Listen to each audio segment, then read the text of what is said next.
Hello everyone, start करते हैं आज के वीडियो को। और आज के वीडियो में हम डिस्कस करने वाले एक ऐसे देश के बारे में जो शुरू से ही, जब से उसका उदय हुआ, जब से वो बना, तब से लेकर अभी तक आतंकवाद का एक प्रमुख चेहरा बना हुआ है, वो बना रहेगा। क्यों, उसका कारण भी मैं आपको बाद में दूंगा वीडियो के अंत में। लेकिन अभी मैं उसके बारे में क्या बात कर रहा हूँ, मैं बात कर रहा हूँ हाफिज सईद के बारे में। आपको मालूम होगा हाफिज सईद कई ऐसे आतंकवादी हमले, और हाफिज सईद का जैसे ही नाम आपके सामने आया होगा तो आप समझ गए होंगे कि मैं किस देश की बात कर रहा हूँ। पाकिस्तान के बारे में ही बात कर रहा हूँ। उस देश की स्थिति आज की डेट में हर लेवल पर, चाहे सॉफ्ट पावर के लेवल पे हो, चाहे फाइनेंशियल लेवल पे हो, चाहे आर्ट और भी कई लेवल पे हो, किसी से अगर व्यवहार बनाने के लेवल पे हो, रिलेशन एस्टेब्लिश करने के लेवल पे हो, या उसके अंतर अंदर के ही जो क्षेत्र हैं उनके लेवल पर हो।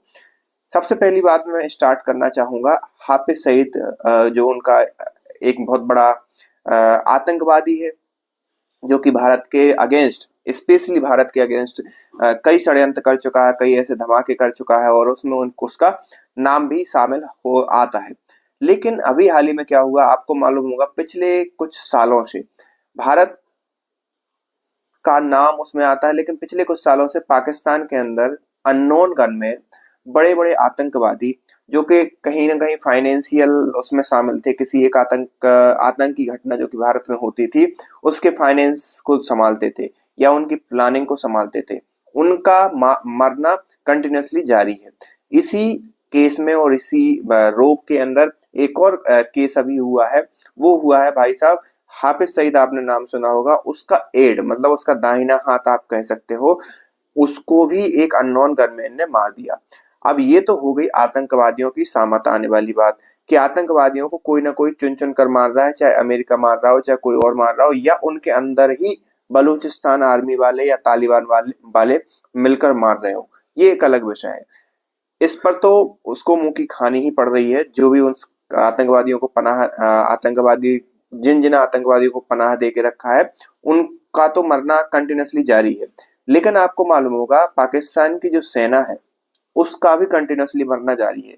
आपको मालूम होगा एक ट्रेन हाईजैक कर ली थी पिछले दिनों एक बलूचिस्तान आर्मी, जो कि खुद को एक स्वतंत्र राष्ट्र घोषित करने की मांग कर रहे हैं, वो बहुत पहले से कर रहे हैं। तो उन्होंने हाईजैक कर ली, और उसमें लगभग 214 लोगों की, अगर बलूचिस्तान आर्मी का जो ऑफिशियल स्टेटमेंट माना जाए, तो 214 जो पाकिस्तान की आर्मी है उनके लोगों को मार दिया।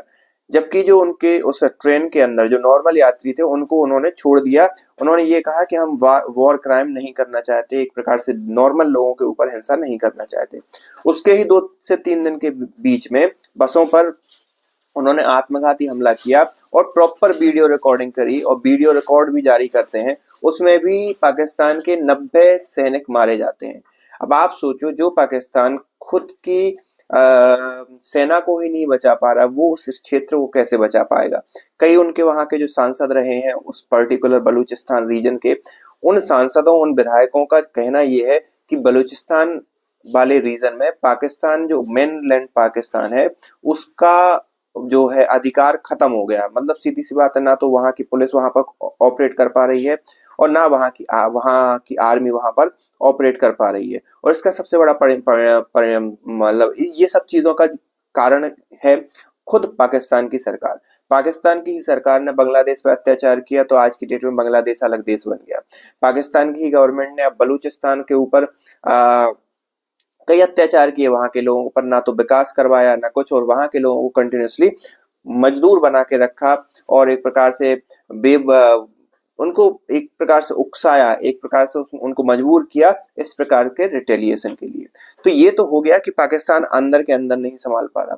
दूसरा, अगर देखा जाए तो जो पाकिस्तान की जो छवि है ना टेरर वाली, उसके कारण पाकिस्तान ने जो अभी होस्ट की थी आईसीसी की एक चैंपियंस ट्रॉफी, उसमें लगभग उसके 1,000 करोड़, लगभग 1,000 करोड़ लगे, लेकिन उसको उसकी कमाई कितनी हुई, 50 करोड़, सिर्फ 50 करोड़। तो समझ रहे हो ना, जितना डिफरेंस 950 करोड़ या जो भी डिफरेंस आया होगा एग्जैक्ट अमाउंट के बीच में, उसमें उसको भी वहां पर नुकसान खानी पड़ी। तो जब एक राष्ट्र की इस प्रकार की छवि बन जाती है, तो वहां पर ना तो टूरिस्ट आते हैं, ना कभी आप प्रोग्राम करते हो तो वहां पे आते, तो आप कमाई कहाँ से करोगे।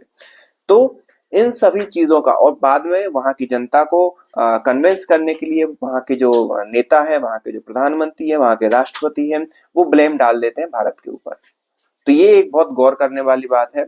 अब इसमें भारत का कितना हाथ है नहीं है, ये ऑफिशियली कुछ है नहीं, लेकिन वर्तमान में उस पाकिस्तान के हालात इतने बुरे हैं कि कल के दिन अगर पाकिस्तान पर भारत का नियंत्रण भी हो जाए तो कोई बड़ी बात नहीं होगी। आप इस बारे में क्या समझते हैं? आप हमें कमेंट करके बता सकते हैं।